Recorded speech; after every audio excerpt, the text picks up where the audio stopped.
Matt obviously takes a great deal of care into making sure that the infield skin is perfect and smooth. Dirt is often overlooked, I feel like. 70% of the game takes place on dirt.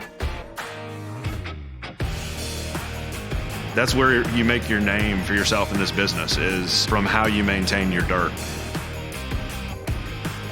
Probably the most important thing with any dirt portion of an infield is moisture management. Maintaining consistent moisture throughout the profile to achieve firmness.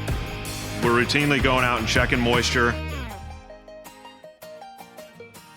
The infield mix that we have in Charlotte, it's a very high-end infield mix. It has a higher clay consistency. Therefore, we are able to play in rain situations that we may not be able to using other infield mixes.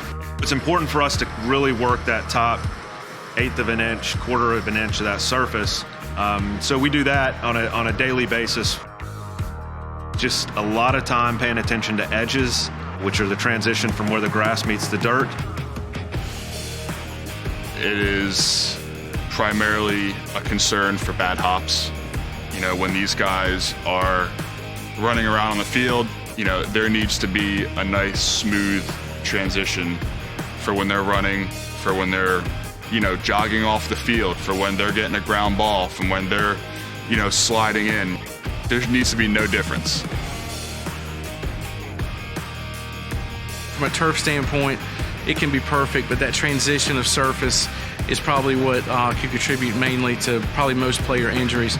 And obviously with the Charlotte Knights being a AAA team, the next step up is the Chicago White Sox, and so Matt's kind of trusted to make sure that, you know, this field is a good environment for those guys before they make the jump up to the majors.